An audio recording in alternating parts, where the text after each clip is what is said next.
Hey, yo, what's up, YouTube, man? It's your boy, Action Jackson, man. And you guys already know the Cowboys game finished. We beat the Chicago Bears 49-29. Yeah, man, so before we hop into the video, I'd appreciate if you guys would like the video, subscribe if you're new, comment, and share my video with anyone who you think might enjoy my content, man. So, hopping straight into it, man. The Cowboys blew out the Chicago Bears.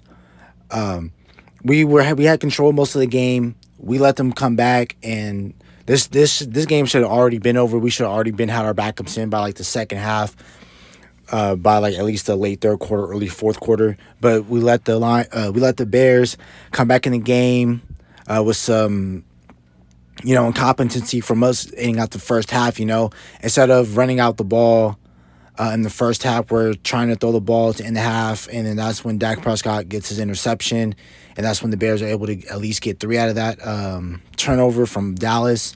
Then you turn around, and then you let the Bears just run back into the game. Literally, they rushed for 240 yards on the ground. I'll get to that in a second.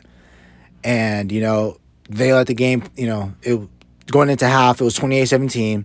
Then the Bears received the ball coming out of the half. Then they went down there and rushed for another touchdown, just running the ball and doing RPO plays. They got down there. It was 28-23, about like 10 minutes left in the third quarter.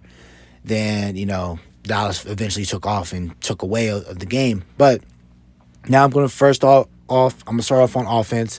Like I said, I think Cowboys low-key be watching my videos because except for stopping the run, I did say that we should run the ball with Pollard and Malik Davis, which we did, and Dak was even included in that.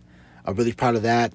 We only turned the ball over once offensively, and that was with Dak Prescott. And penalty-wise, we didn't do too bad for, on Dallas's end. On offensively, defense, we had some bad penalties. We need to clean that up as well.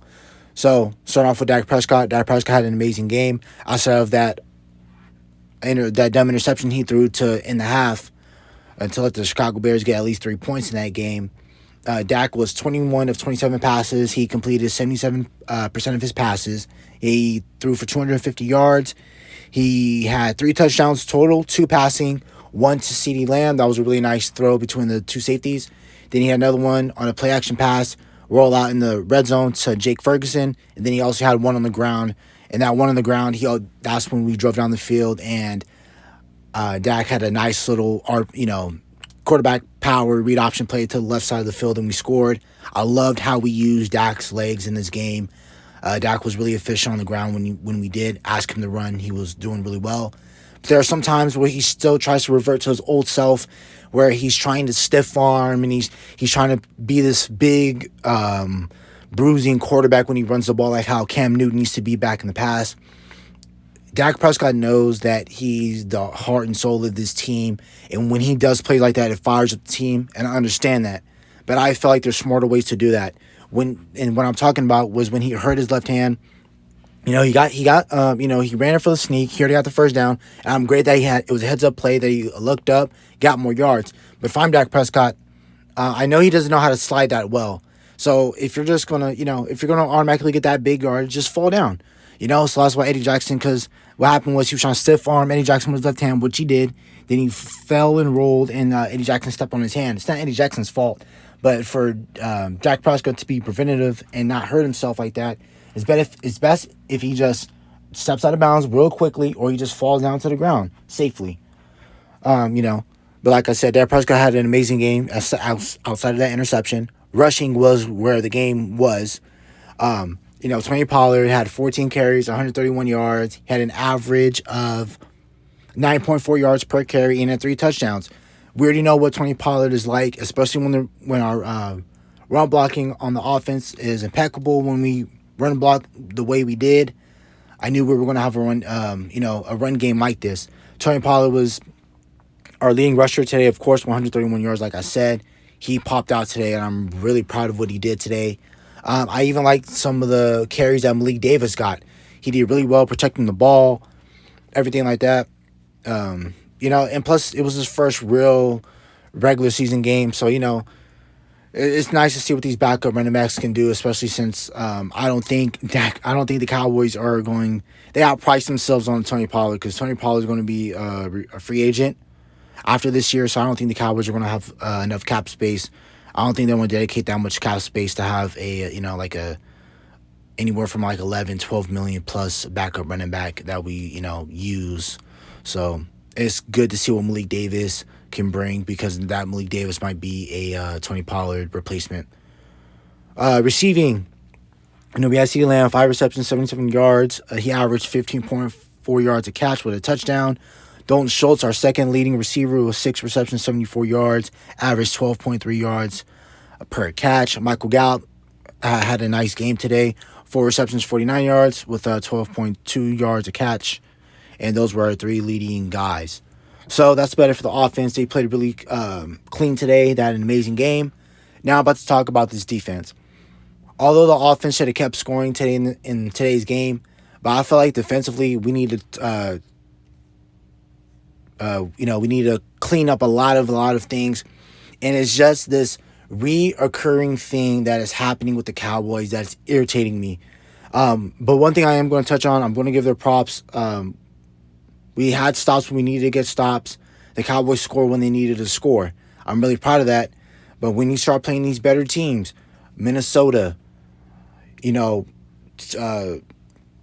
Indianapolis, they're going to give you a fight. When you play Philly down on Christmas Eve, you need to be better in closing out these games.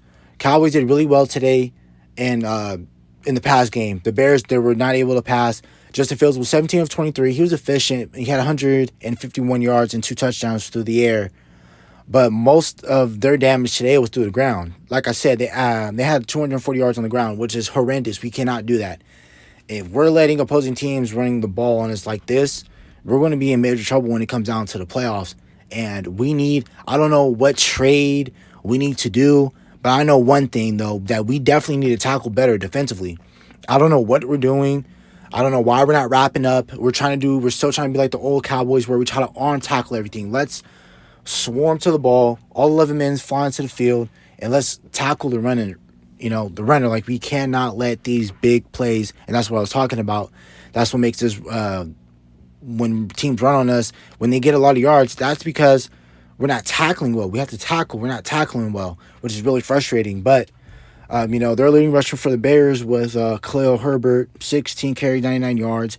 Justin Fields was running the ball all over us today. David Montgomery wasn't that much of a factor, but he had some big runs. And then Felix Jones, their 26-year-old rookie, he got some big sparks on the ground as well. But we need to do 2 things defensively. Shut down an offense that we know is not good. We need to shut them out completely out of the game. We should not let them have scored 30 points in this game. We need to get better at stopping the run. Stopping the run, like I already mentioned before, is a glaring weakness with this team. Like I said, the trade deadline is in 2 days.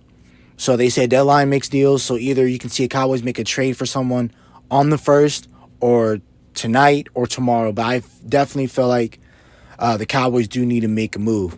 And so that's about it for the analysis of the game. Now going to talk about next week. Next week, we're on a bye. We had a lot of players coming in and out of this game. We had Micah Parsons that was coming in and out of the game, hurt. He would come in on plays, sit out on plays, and we know that Micah Parsons has been dealing with a lot, like sickness as early as like week 3, and then how as much as we were using him in the first couple of games, and how this defense needed to be played perfect. And for like the first 6 weeks before we had Dak Prescott back, we were using Micah Parsons a lot. So this bye week, just let's utilize it fully to our extent. I want no troubles, no sicknesses, nothing. Let's just stay in the house, go to practice, come home, take care of the kids. If a lot of Cowboy players on the, if they got families to take care of your family, rehabilitate, treat yourself right, and stay inside, stay home, stay safe. Because every time the Cowboys are on a bye week, somebody does something stupid. Hopefully none of that happens this year. Knock on wood. But yeah, we just need to heal all our guys. Donovan Wilson came out of the game. He was shooken up. Ron Kerr shooken up on during the games. So just utilize this bye week as we should. Rest our players. Rest as much as they can, and let's prepare for these next 2 games. And they're going to give us biggies. It's going to be Green Bay coming out of the bye week, and after Green Bay, You got Minnesota. Then on a short week, you play the New York Giants, who are playing solid football. I'm pretty sure they're about to play pretty soon too. Yeah, they're probably playing about right now. So yeah, and then also, I feel like the Cowboys should make some moves. Boys need to be looking to do two things, in my opinion. Find another way. Find either add resources other than adding Jonathan Hankins, which was a really nice pickup. He's going to be crucial for us down the road. But either we pick up another D tackle, see what the Panthers are talking about and what sort of compensation they want for Derek Brown, or if we can get another solid vet nose tackle, let's try to go get another one like that. Or we get another, if we can find a way to get a nice linebacker, I will not be mad at that. Maybe we call up Chicago and be like, hey, at least we didn't run up the score. Let's see if we can try and go get Roquan Smith from you. Maybe the Bucks are going to want to let go of Akeem Hicks. Let's see what the Bucks are talking about with Akeem Hicks as well, because he has been inactive for a lot of games. So let's see what's going on with that. Then, number 2, I want to add another playmaker on the outside of this offense. Offensively, they did really, really well, but the Bears aren't that great defensively. So I feel like the Cowboys should add another receiver. CeeDee Lamb is solid. Gallup is not fully back to himself. It's clearly that we can see in this. We can clearly tell that he's not fully back. But, like I said, me personally, I was telling all offseason, I kept repeating myself that we should have Brown back until November, right around, week 12, Thanksgiving. So he's not fully back to himself. CeeDee Lamb is solid, but CeeDee Lamb isn't like the other members from his draft class, like Justin Jefferson, where he can just pop him in and he automatically takes control and, everything like that. He's not like Jamar Chase. He's a really, really solid receiver. But I feel like we need to add another receiver. Whether we add Odell isn't really a move that I wouldn't want to make until like closer to December, because that's when you're going to have Odell back. December, January is when you're going to have Odell come back and be a factor. So if the Cowboys can sign Odell has expressed in the past that he wanted to play for the Cowboys. So if we can get Odell, I won't be mad at that. See what the Panthers again. I'm hitting up the Panthers again. See what they want for DJ Moore. The Jets, I heard they didn't want Elijah Moore or Denzel Mims. If we can give up a late round pick for that, let's see what that's talking about. Pittsburgh, we already know they're in rebuild mode. Let's see, try to hit up, see if they want get rid of Claypool. There are multiple teams interested in Brandon Cooks. Let's see what the Cowboys can do trying to go get Brandon Cooks, man. I'm still finding ways to get better on this team. So that's why, because the NFC conference is really weak. We know that. Let's find ways to get better so we can overthrow the NFC, crown. They're already trying to crown the Eagles. Let's try to find a way to get better, because Philly, they're already trying to get it better. We need to get better as well. So that's about it for the video. Hope you guys have a nice day. See you later. Stay safe. Bye.